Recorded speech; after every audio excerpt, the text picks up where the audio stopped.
Hello everyone, welcome to ITLS Academy. It is a great learning platform to learn anything and everything from the comfort of your home. Let me introduce myself. I am your mentor, Gitanjali Jha. I am a content creator, storyteller, experience designer, corporate trainer, and an author. With over 15 years of cross-functional experience across leading brands like H&M, Shoppers Stop, Godrej, and Future Group, I stand at the powerful intersection of business, creativity, leadership, and entrepreneurship. My journey has been one of turning ideas into impactful stories through visual design, transformational training programs, and the written words. As a corporate trainer, mentor, and entrepreneur, I have conducted pan India workshops on soft skills, technology, leadership, and professional excellence, impacting employees and emerging leaders across the retail and service industries. I don't just train people to perform better, I help them think like leaders, act like entrepreneurs, and build careers with ownership and purpose. I have had the privilege of serving as a guest lecturer at NIFT and Vogue Institute and of contributing to non-profit education initiatives through Unnati, where I work closely with young minds to help them rise beyond limitation and circumstances. Trust me, giving back brings boundless joys to us. Alongside my corporate journey, I am also a published fiction author of two novels, F Factor and Love Arranged. Storytelling is at the heart of everything I do. It shapes how I communicate, how I train, and how I help leaders connect with people, vision, and impact. My academic foundation includes a degree in fashion technology from NIFT, an MBA from NIRM, and professional certifications in digital marketing from Google and content design, a blend that fuels both strategic leadership and creative execution. Today, I work with leaders, startups, and entrepreneurs to help them build confidence, clarity, communication power, and conscious leadership so they don't just grow businesses, they build legacy driven brands and purpose led success. So, this is lecture 30. Today, we'll be learning about the art of the deal, right? This is where the business starts happening. Biotechnology business development. Excited? Yes. In biotech, great data is not enough. A therapy that works in the lab will not reach patients without the right investors, the right partners, and the right market access strategy. Many companies with promising science never make it to the next milestone because they fail to build the commercial bridge early enough. That's why we are focusing so much on networking and the practical aspects of business, right? Life sciences business development is the strategic discipline that makes that bridge. It connects the science to the market by identifying the right opportunities, securing the right agreements, and ensuring every step moves you towards regulatory and commercial success, right? For a biotech founder or executive, BD is not a nice to have after the science is ready. It is a parallel track that determines whether your innovation will secure funding, gain market access, and survive competitive pressure. It means understanding which geographies will deliver your first revenues, which partners can accelerate development, how to negotiate licensing or co-development deals, and when to step into conversations with potential acquirers, right? Let's learn it. Biotechnology business development is the strategic, ongoing process of aligning scientific innovation with commercial pathways, including licensing, partnerships, and M&A to advance products from research to market. It involves identifying growth opportunities, managing intellectual property, and securing funding to drive commercial success in pharmaceuticals, diagnostics, and agriculture. From lab to life, the biotech value chain. How it happens, we have already learned about it. Let's quickly see the process. Biotech companies don't just invent new therapies, they take them from concept to clinic. This journey, often called the biotech value chain, typically includes research and discovery, that is, identifying new biological targets or technologies. Second is preclinical testing, ensuring safety in labs before involving humans. Clinical trials, proving that a product works and is safe for people. Next is regulatory approval, getting the green light from government agencies, right? Next is manufacturing and scale up, producing the product at commercial volumes to make it accessible for the larger audience. And commercialization, launching into markets often with the help of partners. Each step is expensive, time consuming and carries significant risk. But when it succeeds, the reward is transformative, right? Are you ready? So let's understand few points which is must for biotech business development. Capital is critical, right? Biotech is capital intensive. Developing a single medicine can take 10 to 15 years and cost over $1 billion. Unlike tech startups, biotech companies often operate without revenue for years, depending on venture capital, grants, strategic partnerships, and public markets to fuel growth, right? It's a long-term process, so be patient, and you have to ensure as an entrepreneur that funding is coming continuously, right? Risk and regulation go hand in hand. In biotech, risk is not just financial, it's scientific, regulatory, and even reputational. Regulatory bodies like the FDA, EMA, or SFDA are key stakeholders. They ensure patient safety but also set the rules for how biotech products are tested and approved. Understanding these rules is not just a compliance issue, it's a competitive advantage. Next is intellectual property is the core asset. That is where your innovation is protected, right? In biotech, ideas are currency. Protecting inventions through patents gives companies exclusive rights to develop and market their innovations. Without strong IP, investors hesitate and competitors move fast. This makes legal strategy, patent filing, and tech licensing as important as the science itself. So, as soon as you are ready with your innovation, please go for IP protection, right? You have to capitalize on your hard work. So you need to ensure that it is not misused, it's not stolen. So go for the IP. Strategic partnerships make the difference, right? We cannot go towards our dream alone, right? It takes a village to raise a child. Similarly, it takes great partnerships to business to thrive. No biotech company succeeds alone. Big pharma partnerships, research institution alliance, and government collaborations are often essential. Whether it is sharing risk, gaining access to infrastructure, or expanding markets, partnerships are central to scaling impact. Biotech is global, but localization matters, right? Go global, stay local. You must have heard this quotation, right? While the science may be global, biotech business must operate within local ecosystems, from regulatory frameworks to healthcare infrastructure. In emerging markets like Saudi Arabia, localizing biotech capabilities is not just a matter of national pride, it is also about ensuring access, resilience, and relevance. Similarly, for India, we have Make in India, where government is promoting Swadeshi products and ventures, right? Mission-driven, market-focused. What makes biotech unique is that it is a mission-driven industry, right? Whether curing diseases, securing food supplies, or enabling greener energy, biotech companies work at the edge of what is possible. But for this mission to succeed, business execution, strategy, funding, operations, and leadership must be world-class, right? So upgrade yourself to the world-class level to ensure success of your business. Determinants of the success of biotech enterprise: interdisciplinary expertise, combining scientific knowledge with business, legal, and negotiation skills. So you need people who are scientists, you need people who are innovators, you need people who are businessmen, and you need people who are entrepreneurs. Together they all work collaboratively to achieve the goals. Next is relationship building or networking, maintaining strong long-term relationships with potential partners and investors, right?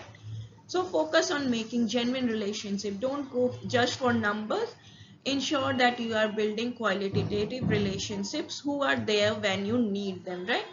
Just don't look for likes, shares, and followers. See who are actually engaging, who are actually with you and listening to you when you are discussing your ideas. Navigating regulations, adhering to GMP, that is good manufacturing practices, and FDA regulations, right? Now let's understand about deal. Yes, we have learnt about all the process of the business, be it business development, business plans, making partnerships, working for capitals. Until and unless the deal happens, everything is on paper. So How do you go for the deal? The art of deal. Deal is an art.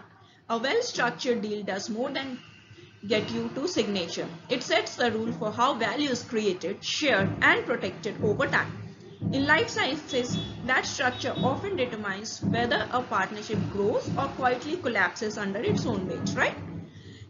Just signing a deal does not mean that it is going to continue forever. You have to nurture it. The starting point is clearly on deliverables, timelines, and performance metrics. This is not about creating a perfect legal document. It is about ensuring both sides knows exactly what success looks like and how you will measure it.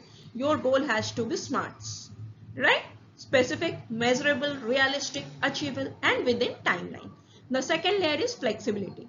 Market shifts, science evolves, and a good deal has mechanisms to adapt without starting from scratch, right? You have to be flexible. Your partners have to be flexible to stay relevant. Let's understand key elements in the deal. Define milestones tied to payment or deliverables. What will be your milestones? What will be its timelines? And how much grant will be issued accordingly. Clear IP and data ownership rights. There should be no dispute. Dispute resolution procedures that do not kill the project, right? So what happens in case of conflict? What happens if in middle of the partnership something happens where both parties don't agree? Because different people have different opinions and it has to vary, right? What you have to do, you have to create proper documented dispute resolution procedures. Next is performance review checkpoints. On what basis, on what performance metrics you will measure the performance, and exit clauses that protect your position if priorities change, right? Ownership has to be with you no matter how much is the equity share, right? So you have to put all this in documented form, get it checked by legal team and create the deal. How to identify successful deal? How do you know that your deal is successful? When there is clear value exchange, both parties or more than both parties share clear values, right? Defined ownership and IP terms. You have defined ownership, who is the owner, what is the IP terms, aligned commercial goals, you have common customers, common vision, and shared vision of making Earth a better place. Governance structure, right? Exit and renegotiation clauses. If somebody wants to exit and if they want to come in again, what will be the terms and conditions? And cultural compatibility. Your cultural values has to be aligned in order to do a successful business and deal. When to call off a deal? Every time, no matter how hard you try, deal is not going to be continue. What to do in that case? Knowing when to push forward is an important skill in business development. Knowing when to stop is what keeps you from wasting months on something that will never close as well. The life sciences world is full of almost deals. The ones where you keep convincing yourself it is just one more meeting away, right? Yes, we have to be patient, but we have to read the signs as well. Whether it is going forever or they are actually progressing. What are the signs? Decision makers keep changing and every new one wants to start from the top. Deadline slips without explanation or commitment to a new one. They are not transparent, they are ambiguous. The other side refuses to share key information you need to move forward. Terms get worse with every revision instead of better, right? Your gut says it is off, but you ignore it because you have already sunk too much time. So if you are seeing these signs, please move forward, say goodbye politely, and focus your energy where it will give you results. Walking away is not a failure. It is an investment in the next opportunity that actually has a chance. Deals die for many reasons, and some of those neighbors will be in your control. We need to learn to cut losses early, and they usually find something better soon after. So don't get disheartened. Challenges in business development. As in every field, there are lots of challenges in business development, but we are stronger than those challenges. Business development in life science is part science, part marketing, timing, and part reading people. You already know deals are rarely frictionless. They move through a maze of competing agendas, market shifts, and unexpected curveballs. The trick is spotting the danger signs before they start costing you time, money, and leverage. Number one is long sales and deal cycles. You might remember the first time you thought a deal was basically done. A promising conversation at bio, a few quick calls, a handshake, or next steps. Then months passed, emails piled up with still reviewing updates. Somewhere along the way, legal, regulatory, manufacturing, and finance all got involved, each with its own schedule. These are the practical things. If you are not building other opportunities in parallel, that one deal will quietly drain your quarter while you wait for signatures that may never come, right?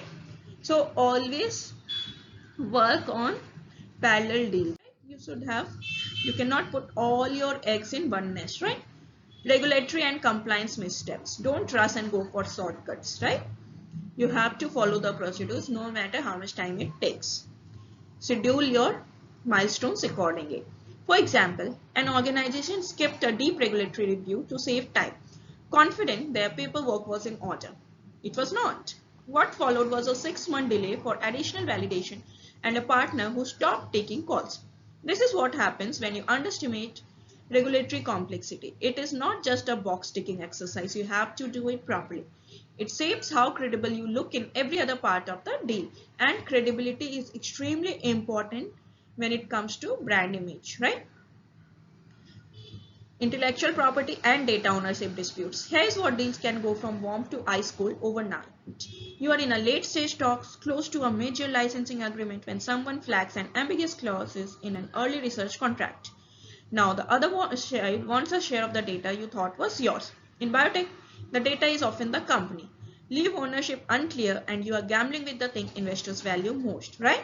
So please from the beginning be very clear that IP right belongs to you and your company. Great. Misaligned partner priorities. Partnerships often start with real enthusiasm. But what happens when your partner wins a big grant from a different program? It happens all the time, right? Or they get acquired and your project no longer fits the new strategy. Without milestones and performance triggers in place, your work can slide down their priority list until it disappears. The silence is not personal, it is just business, but it is still your loss if you cannot pull it back up, right? So what you have to do? You have to put revenues generation for every milestones, for every step, so that even if you have to change partner in middle, you have certain amount of funding done and the next partner knows where exactly you are and you are professional. Next challenge is limited internal BD capacity. A lot of founders run BD between other tasks, pitch decks in the morning, trial oversight in the afternoon, investors updates at night. The problem is that BD follow-up does not survive on leftover time. That lead you met in Munich, cold by the time you get around to it. That introduction your VC promised, old news by the time you reply. So you have to be very, very pro and quick. Deals move at the speed of attention, and if yours is elsewhere, you will miss them. So hire a dedicated BD person, even if it is an additional cost initially, because this is how businesses are built.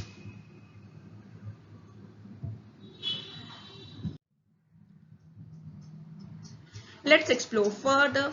Check and edit your business plan. See if it meets all the criteria to be developed into a successful business. Edit it, re-edit it, show it to your mentor and see what are the changes required before it becomes a stellar business plan which you can pitch confidently. Practice pitching every day.